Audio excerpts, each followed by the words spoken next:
अगर मैं आपसे कहूं कि रोहित ने खुद रोते रोते बताई कि असली जीत की वजह वो कौन सी सामने आई, क्योंकि इंडिया बनाम इंग्लैंड के पहले ओडीआई मुकाबले के अंदर यह पता चल जा चुका है कि रियल बाप ओडीआई का कौन है। यहां पर आपको भी पता चल जा चुका है। सवाल यह उठता है कि आखिरकार रोहित क्या बताते हैं। यार अगर आप देखने की कोशिश करोगे तो भारत बनाम इंग्लैंड का ये पहला ओडीआई का मुकाबला था। इंग्लैंड की टीम टॉस जीत जाती है और टॉस जीतने के बाद सबसे पहले ये बल्लेबाजी का फैसला करते हैं। और यहां पर जब गिल से पूछा जाता है तो गिल कहते हैं कि हम टॉस जीते होते तो हम पहले गेंदबाजी का ही फैसला करते। इसका मतलब इंग्लैंड को पहले बल्लेबाजी मिलती तब भी अगर इंडिया टॉस जीतती, और इंग्लैंड टॉस जीती तब भी इनको पहले बल्लेबाजी मिली। तो इंडिया टॉस हारे चाहे जीते उससे इसको कोई फर्क नहीं पड़ा, क्योंकि जिस लेवल की स्ट्रेटजी टीम इंडिया ने बनाई थी वैसे ही सब कुछ बीतता चला गया। यार अगर आप देखने की कोशिश करोगे तो शुरुआत में जब आपकी टीम इंडिया काफी अच्छा खासा परफॉर्मेंस दिखा रही थी बॉलिंग में, जसप्रीत बुमराह, प्रसिद्ध कृष्णा ने पूरे इंग्लैंड को गांठ बांध करके कह दिया था यहीं रुको, अरे तुम रन मत मारना। लेकिन उसके बाद जब आपकी गुरनूर बरार आते हैं तो इनको थोड़ा इंग्लैंड वाले ठोकना चालू करते हैं। लेकिन उसके बाद गुरनूर बरार बता देते हैं कि देखो हम कोई आम खेत की मूली नहीं है, उपजाऊ खेत की मूली है। यहां पर ये सबसे पहले किसी और को नहीं, जेकब बेथेलवो के लिए बीतते हैं, क्योंकि जेकब बेथेल और बेन डुकेट ये दो के दोनों ओपनिंग करने को आए थे। जेकब बेथेल 14 रन 31 गेंद पर मारकर आउट होता है और वाशिंगटन सुंदर यहां पर अच्छा खासा यहां पर कैच पकड़ते हैं। जेकब बेथेल गया, ओपनिंग पारी टूटी। और अगर बात करें बेन डुकेटवा की तो बेन डुकेटवा को भी यही ले बीता। जब शुरुआत के इस बंदे ने 2 विकेट ले लिए ना, अरे मैच तो वहां पर और खत्म हो जा चुका था। फिर उसके बाद अगर आप देखने की कोशिश करोगे तो आते हैं कोई और नहीं बल्कि जॉस बटलर। जॉस बटलर को प्रसिद्ध कृष्णा ले बीतते हैं और गुरनूर बरार ही कैच पकड़ते हैं। हाँ, एक बार बीच में दोनों के बीच टकराव जरूर हुआ था, शुभमन और गुरनूर बरार के बीच कैच लेने की हिस्से में, लेकिन हाथ में आपकी गुरनूर बरार के ही आया। फिर उसके बाद हैरी ब्रुकवा आया, इनको तो बुमराह ले बीते और रोहित शर्मा ने काफी तगड़ा कैच पकड़ा था। आज यार अगर आप देखने की कोशिश करोगे तो आपके रोको का बल्ला भले नहीं चला था, लेकिन फील्डिंग लाजवाब थी। अगर फिटनेस पर सवाल उठाना हो तो अब रोको पर मत उठाओ, किसी और पर उठाना हो तो उठा लो। फिर उसी के साथ साथ अब देखोगे इंग्लैंड का टॉप ऑर्डर खत्म हो जा चुका है और उसी के साथ साथ जो सैम करनवा छुटका था, जो टी20 में खूब उछल रहा था, ये तो 0 पर ही आउट हो गया। प्रसिद्ध कृष्णा ने और के राहुल ने क्या जबरदस्त कैच पकड़ा था यार, आप देख सकते हो।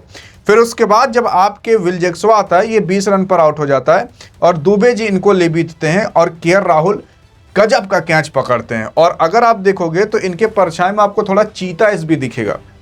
लेकिन अब सवाल ये उठता है कि आखिरकार इतना रन तब भी बना कैसे। अरे यार हे जॉन डवसनवा था यार, ये टिक जाता है, अर्शतक मार देता है, जो रुटवो अर्शतक मार देता है, तभी ये लोग 250 का आंकड़ा पार कर पाते हैं, वरना ये लोग 200 के भी आज लायक नहीं थे। मतलब टी20 की जितना रन ये लोग ओडीआई में नहीं बना पाएंगे। और अंत में यार अक्षर पटेल ने तो कमाल कर दिया था, जब लियाम डॉसन को आउट किया 68 पर, फिर जोफ्रा आर्चर को 12 रन पर। अंतिम के जो 4 विकेट थे वो 4 के चारों विकेट आपके वाशिंगटन सुंदर ने लिए थे। और आपके यार 7 नंबर के जर्सी वाले महेंद्र सिंह धोनी भी आए थे। इनको भी देखकर थोड़ा लोग फूल फुलौरी हो गए कि अरे यार क्या, मतलब आज सब कुछ देखने मिल गया। रोहित विराट देखने को मिल गए, प्लस धोनी भी देखने को मिल गए। और 258 रन पर 47 ओवर 5 गेंद में इंग्लैंड समाप्त हो चुकी थी। 259 रन चाहिए थे यहां पर। लेकिन अभी रुकिए तो सही यार, देखो मैच कहां फंसता, मैं आपको बताता हूं। असल में जब 259 रन टीम इंडिया को चाहिए रहता है तो रोहित और गिल अब आपके बैटिंग करने को आते हैं। लेकिन उससे पहले एक बार देख लेते हैं कि आखिरकार किसने क्या उखाड़ा था। तो सबसे पहले आपकी गुरनूर बरार को जब ठोका जाता है 1 ओवर के अंदर 17 रन, तो कुछ लोग कहते हैं कि हाँ गुरनूर बरार को नहीं लाना चाहिए था, ये करना चाहिए था, वो करना चाहिए था, इसको पटक कर पीट दिए इंग्लैंड वाले। लेकिन उसी के ही बाद तीसरे ओवर के अंदर मारता है 2 विकेट और 2 के दोनों ओपनर्स को ये ले बीतता है। और फिर उसके बाद बात करें प्रसिद्ध कृष्णा की, तो ये भी एक ही ओवर में मारते हैं 2 विकेट। मतलब 2 ओवर अगर आप ले लोगे इस पूरे ओडीआई का, तो 2 ओवर के अंदर 4 विकेट गिरे थे और ये 4 विकेट पूरा का पूरा मैच पलट दिए थे। फिर उसके बाद अगर आप देखोगे तो ओडीआई में कमबैक आपके जसप्रीत बुमराह का हो चुका है लगभग 968 दिन बाद। फिर ओवरसीज मैच इंग्लैंड खिलाफ ये खेल रहे हैं और उसी के साथ साथ अगर आप देखोगे तो इस बंदे ने केवल 3.4 की इकोनॉमी से रन दिया और उसी के ही साथ साथ इस बंदे का 150 विकेट भी पूरा हो गया। और उसी के ही साथ साथ अगर आप देखोगे जो फॉर्म में बैटर चल रहा था हैरी ब्रुकवा, उसको ये आउट किए हैं। मतलब अगर आप देखोगे तो यार पूरी तरीके से आपके जसप्रीत बुमराह ने डोमिनेट किया। अब आप क्या यकीन कर सकते हो कि कोई बंदा 10 ओवर कराए, 8 से 10 ओवर, वो केवल 31 रन दे।